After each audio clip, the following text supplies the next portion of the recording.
ಸಂಜೆ ಆಯಿತು, ಬಿಸಿ ಬಿಸಿಗೆ ಏನಾದರೂ ತಿನ್ನೋಣ ಅಂತ ಅನಿಸುವಾಗ ಇನ್ಸ್ಟಾಗ್ರಾಮ್ ತೆಗೆದು ನೋಡಿದ್ರೆ ಎಲ್ಲೆಲ್ಲೂ ರಾಜಾ ಗೋಬಿ ರಾಜಾ ಗೋಬಿ ರಾಜಾ ಗೋಬಿ. ಸೊ ಓಕೆ, ಹೋಗಿ ಟೇಸ್ಟ್ ಮಾಡೇ ಬಿಡೋಣ ಅಂತ ಅಂದ್ಬಿಟ್ಟು ನಾವು ರಾಜಾ ಗೋಬಿ ಅಂಗಡಿ ಹುಡಿಕೊಂಡು ಹೋದ್ವಿ. ನಾವಿದ್ದ ಜಾಗದಿಂದ ತುಂಬ ಹತ್ರನೇ ಇತ್ತು, ಬಟ್ ಗೊತ್ತಲ್ಲ Bangalore traffic, so it took 30 minutes. Raja gobi ಇರೋದು JP ನಗರಲ್ಲಿ. ನಾನು ಎಕ್ಸಾಕ್ಟ್ ಲೊಕೇಶನ್ ಡಿಸ್ಕ್ರಿಪ್ಷನಲ್ಲಿ ಮೆನ್ಷನ್ ಮಾಡಿರ್ತೀನಿ. ಸರಿ, ಹೇಗೋ ಹೋದ್ವಿ. ಏನಪ್ಪ ಲೈನ್ ನಿಲ್ಸಿದಾರಲ್ಲ, ಪ್ರಸಾದ ಗಿಸದ ಏನಾದರೂ ಕೊಡ್ತಾ ಇದ್ದಾರಾ ಅಂತ ಅಂದ್ಬಿಟ್ಟು ಹೋಗಿ ಅಲ್ಲಿ ಚೆಕ್ ಮಾಡಿದರೆ ಹೇಳ್ತಾ ಇದ್ದಾರೆ 2 ಲೈನು ಗೋಬಿಗೆ ನಿಂತಿದ್ದಾರೆ.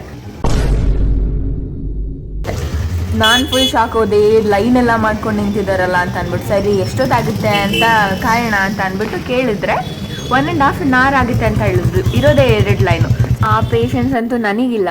ನೀವೇನಾದರೂ ತುಂಬ ದೂರದಿಂದ ಬರ್ತಾ ಇದ್ದೀನಿ, 1.5 hour 2 hour ಕಾಯೋಷ್ಟು ಪೇಷನ್ಸ್ ನಿಮಗಿದೆ ಅಂದರೆ ಮಾತ್ರ ಇಲ್ಲಿ ಗೋಬಿ ತಿನ್ನೋಕೆ ಬನ್ನಿ. ಇಲ್ಲ ಅಂತಂದರೆ ನನ್ನ ಥರನೇ ವಾಪಸ್ ಹೋಗಬೇಕಾಗುತ್ತೆ.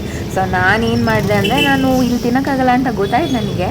ಹಾಗಾಗಿ ನಾನು BTM ಲೇಔಟಲ್ಲೇ ಇರೋ ರಾಜಾ ಗೋಬಿ ಬದಲು ರವಿ ಗೋಬಿಗೆ ಹೋಗಿ ಆವತ್ತಿನ ನನ್ನ ಗೋಬಿ ಕ್ರೇವಿಂಗ್ಸ್ನ ಮುಗಿಸ್ದೆ.